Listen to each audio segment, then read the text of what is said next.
A dreary day across southeast Louisiana. The clouds are going to be with us all day long, and the rain is going to be increasing as we go through the afternoon and definitely into the evening. And you've probably noticed that the winds are pretty breezy across most of southeast Louisiana. They'll be getting stronger later on this afternoon and this evening as well. Besides Nate, we're also following another area of low pressure that the National Hurricane Center is giving a 70% chance of developing into a tropical system in the next 2 to 5 days. So this is generally drifting in a southwesterly direction about 700 miles southwest of the Azores, and it's going to continue drifting in that southwesterly direction over the next couple of days. And while the chance is high of it becoming a tropical system in the next 2 to 5 days, beyond 5 days, the conditions become less favorable for development. So while it may develop into something, it probably won't develop into anything significant because the conditions are definitely going to be taking a turn for the worse for tropical systems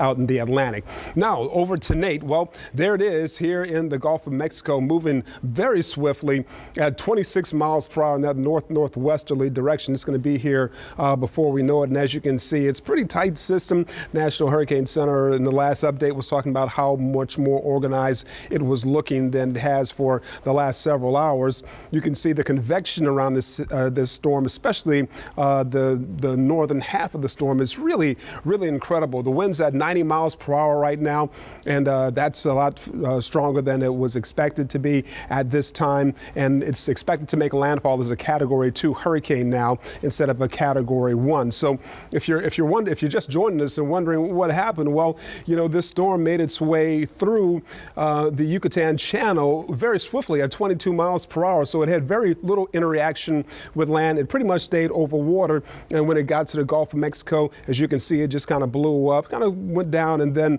now is blowing up once again here in the central to northern Gulf of Mexico. So this is a strong Category 1 storm right now, and it can do a lot of damage. So keep that in mind as it makes its way closer and closer to us here in southeast Louisiana. Here's a look at its path from tropical storm moving across the Caribbean through the Yucatan Channel and to the point where it is now being steered by this low pressure to the west of it, and the high pressure that's off to the east of it. That's those two systems are driving it to the north towards the central Gulf Coast. Water temperatures are pretty warm across the Gulf of Mexico, mid-80s for the most part. I guess the good news in this picture is that along the coastline, the water temperature falls off to about 82 degrees. So that should help keep it from becoming anything stronger than that 105 mile per hour Category 2 hurricane. Here's the American model. Now notice as I put this into motion, it indicates that this storm could possibly make landfall along the southeast Louisiana coastline later on this evening around 7, 8, 9 p.m. time frame, and then make its way across the southeast Louisiana into Mississippi, and then on off across Alabama and into the northeastern part of the country, and then out over water eventually. Here is the European model, and as I put this into motion, you'll notice a very similar path. The storm making its way to the southeast Louisiana coastline, across the city actually, over East New Orleans into Mississippi and across Alabama, and then on a similar path off the northeastern coast of the United States. And then here is the National Hurricane Center forecast track making its way towards Plaquemines Parish, maybe over parts of Plaquemines Parish, as a Category 2 hurricane with 105 mile per hour winds at 7 p.m. tonight, and then on to the Mississippi Gulf Coast also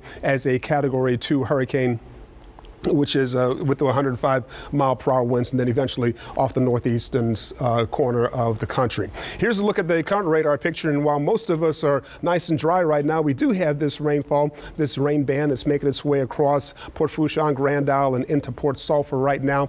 We're going to see more of that rainfall as we go through the afternoon and into the evening hours as well. You're going to see some pretty significant rainfall, especially over on the Mississippi Gulf Coast and points east of there later on tonight and overnight tonight as well. But into the morning hours, our rainfall chances are going to fall off quite significantly because the system is going so fast. It's going to move through southeast Louisiana, parts of the Mississippi Gulf Coast pretty quickly, and leave us with a pretty decent looking Sunday, kind of a cloudy Sunday morning, but a pretty decent looking Sunday afternoon. So that's some good news for all of us. Here's a quick look at your 7-day forecast showing you that high chance of rainfall today, going down to 30% chance on Sunday, 40% chance Monday and Tuesday, and 20% chance Wednesday through Friday. Thank you, Damon.